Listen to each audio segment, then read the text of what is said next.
اب ہم اصل پہلو کی طرف آتے ہیں.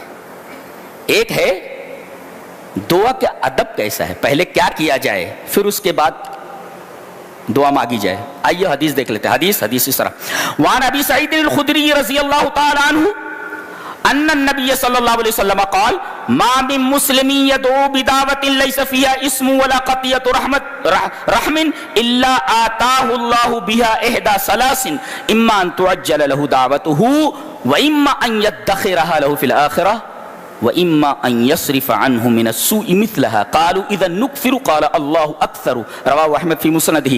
حضرت امام احمد بن حنبل رحمہ اللہ اس پوری حدیث کو ایسے ہی مسند احمد کے اندر لے. راوی مشہور صحابی حضرت ابو سعید خدری ہیں. حضرت ابو سعید خدری رضی اللہ تعالیٰ عنہ فرماتے ہیں کوئی مسلمان دعا کرتا ہے, کوئی دعا کرتا, ما من مسلم یدعو بدعوۃ, کوئی بھی دعا کرتا, لیس فیہا اسم, اس کے اندر کوئی گناہ نہ ہو. گناہ کی بات, اے اللہ, بات بدبخت ایسے بھی ہوتے ہیں, شراب نہیں پیا ہوں کئی وقتوں سے, شراب چاہیے, گناہ کی دعا کر رہا ہے. لیس فیہا اسم, کوئی گناہ کی دعا نہ ہو. ولا قطیعۃ رحم, اور اس میں رشتہ داری کو قطع کرنا نہ ہو, رشتہ داری کو کاٹنا نہ ہو. تو رشتہ داری کو کاٹنا نہ ہو اور کوئی گناہ کی دعا نہ ہو تو اللہ تبارک تعالیٰ کیا کرتا ہے, تین چیزوں میں سے ایک چیز ضرور دیتا ہے. دعا کر دی آپ نے تین چیزوں میں سے, الا آتاہ اللہ بہا احدی ثلاث, تین دعا کر لی آپ نے نا. اب آپ یہ نہ سمجھیں کہ دعا قبول نہیں ہوئی, میں نے مانگا تھا مجھے ملا نہیں. دعا اگر آپ نے مانگی ہے تو دعا قبول ہو گئی ہو. اب تین چیزوں میں سے اللہ ایک چیز دیتا ہے, اما ان تعجل له دعوته, اگر مصلحت متقاضی ہے تو آپ کو وہی چیز دے دی جاتی ہے جو آپ نے مانگا ہے. اما ان تعجل له دعوته, وہی چیز جو تم نے مانگا ہے وہ دے دی گئی. اور اگر مصلحت کے خلاف ہے کہ دے دی گئی تو اس کے حق میں ٹھیک نہیں ہے. جیسے بچہ بخار میں ہے, ٹائیفائڈ میں ہے, اور باپ کے ساتھ کہیں جا رہا ہے, اب وہ آئس کریم مانگ رہا ہے, ڈاکٹر نے بتایا آئس کریم مت دینا اس کو. ظاہر ہے کہ بچہ مانگ رہا ہے, مگر باپ مصلحت کے خلاف سمجھ رہا ہے کہ بچے کی طبیعت اور زیادہ خراب ہو جائے گی, لہذا نہیں دیتا ہو. تو یہ نہ دینا یہ بچے کے حق میں مفید ہے, مضر نہیں ہے. تو اما ان تعجل له دعوته, اگر مصلحت متقاضی ہے تو وہی چیز دے دی گئی جو اس نے مانگا ہے. اور اگر مصلحت متقاضی نہیں ہے تو کیا کرتا ہے اللہ, آخرت میں اٹھا رکھتا ہے. چل یہاں جو مانگا تھا وہ نہیں دیا, چل آخرت میں آجا وہاں دے دیں گے. اب جب وہاں دے گا تو آدمی یہ تمنا کرے گا کہ کاش دنیا میں ایک بھی دعا قبول نہ ہوتی, سب یہیں پر دے دیا جاتا ہے. اس لیے کہ دینے والا کون ہے, جب وہ دینے آئے گا تو اپنی شان کے انداز سے دے گا, اپنی شان کے مطابق دے گا. تو وَإِمَّا أَن يَدَّخِرَ لَهُ فِي الْآخِرَةِ, آخرت میں اس دعا کو قبول کر کے اس کا اجر دے گا. وَإِمَّا أَن يَصْرِفَ عنہ من السوء مثلها, کوئی بہت بڑی مصیبت آنے والی تھی, اللہ تبارک و تعالیٰ نے اس مصیبت کو اس دعا کی وجہ سے دور کر دیا. تو آدمی یہ نہ کہ میں نے اللہ سے مانگا تھا مجھے ملا نہیں, ارے کوئی بہت بڑی مصیبت تیرے اوپر آنے والی تھی, اس دعا کی وجہ سے اللہ تبارک و تعالیٰ نے جو چیز تو نے مانگی تھی وہ نہیں دیا, مگر جو مصیبت آنے والی تھی اس دعا کی وجہ سے اس مصیبت کو دور کر دیا. تو تین چیزوں میں سے ایک چیز دے دیتا, وہی چیز دے دی, آخرت کے لیے اٹھا رکھا, اور تیسری اسی جیسی کوئی مصیبت آنے والی تھی اس مصیبت دور کر دی. آدمی یہ نہ سمجھے دعا قبول نہیں ہوئی, دعا مانگو قبول ہوتی ہے.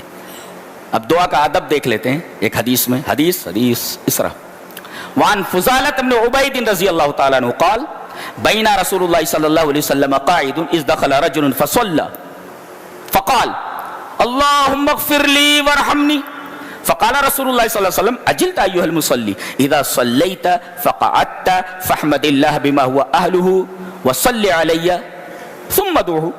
قال ثم صلى رجل آخر بعد ذلك فحمد الله وصلى على النبي صلى الله عليه وسلم فقال له النبي صلى الله عليه وسلم أيها المصلي ادعو تجب. رواہ الترمذی فی ابواب الدعوات. حضرت امام ترمذی اس حدیث کو ایسے ہی ترمذی شریف اور ابواب الدعوات میں لائے. ایک آدمی آیا, نبی کریم صلی اللہ علیہ وسلم بیٹھے ہوئے تھے مسجد میں, بین رسول اللہ صلی اللہ علیہ وسلم قاعد, اچانک ایک آدمی آیا, اس نے نماز پڑھی, اور نماز پڑھنے کے بعد فوراً دعا کے لیے ہاتھ اٹھائے اور کہا اللہم اغفر لی وارحمنی, میرے رب مجھے بخش دے, میرے اوپر رحم فرما. یہی دونوں چیزیں تو ہیں جب بندہ اللہ سے کہتا مجھے معاف کر دے, مجھ سے غلطی ہو گئی میرے رب, اور میرے اوپر رحم فرما, میں قابل رحم. اللہ کیوں نہیں سنے گا, اللہ سنتا ہے. اس آدمی نے نماز پڑھنے کے بعد فوراً دعا کی اللہم اغفر لی وارحمنی. نبی کریم صلی اللہ علیہ وسلم فرمایا اجلت ایھا المصلی, اے مصلی تو نے جلدی کر دی. ایسے دعا نہیں مانگی جاتی. اب دعا کا ادب بتایا کیسے. اذا صلیت، جب تم نماز پڑھ چکو، فقعدت، اور بیٹھے رہو، فاحمد اللہ بما هو اہلہ، اللہ تبارک و تعالی کی بہت تعریف کرو. یہ تعریف پہلے اللہ کی. تو بڑی شان والا، تو بڑی عزت والا، تو تمام صفات کمالیہ سے متصف، تمام عیوب و نقائص سے مبرہ، تو غافر الذنب، تو قابل التوب، تو آز، تو اکرم، تو احد، تو صمد، تو رب العالمین، تو ارحم الراحمین، تو ذو العرش المجید، تو فعال لما. اب اللہ تبارک و تعالی کی تعریف آپ کیجیے. تعریف کرنی بھی تو نہیں آتی ہے. سب سے بڑی مصیبت تو یہ ہے. سائنس کے فارمولے، میتھمیٹکس کے فارمولے ہم سب کو یاد ہے، اللہ کی تعریف کرنی نہیں آتی. اب لات جوتے نہیں کھاؤ گے تو کیا ہوگا. فاحمد اللہ بما هو اہلہ، پہلے اللہ کی تعریف کرو. ثم صلی علیہ، میرے اوپر درود بھیجو، پھر درود شریف پڑھو. اللہ کی تعریف کے بعد میرا حق ہے، میرے اوپر درود بھیجو، یہ میرا حق ہے، وہ اللہ کا حق ہے اس کی تعریف. اور پھر میرے اوپر درود بھیجو، اللہ اور اس کا رسول. صلی علیہ، میرے اوپر درود بھیجو، اللہ کی خوب تعریف کرو، پھر نبی پر درود بھیجو، پھر اس کے بعد دعا مانگو. کہتے ایک اور آدمی آیا، اس نے نماز پڑھی اور اس نے یہی کیا، فحمد اللہ، اللہ کی تعریف کی، وصلی علی النبی صلی اللہ علیہ وسلم، اور نبی کریم صلی اللہ علیہ وسلم پر درود بھیجا. تو نبی کریم صلی اللہ علیہ وسلم فرمایا ایھا المصلی ادعو تجب، اے مصلی یہ دعا کا ادب ہے، اللہ کی تعریف اس کے بعد مجھ پر درود، اب مات قبول کیا جائے گا. ادعو تجب، تو یہ دعا کا ادب ہے.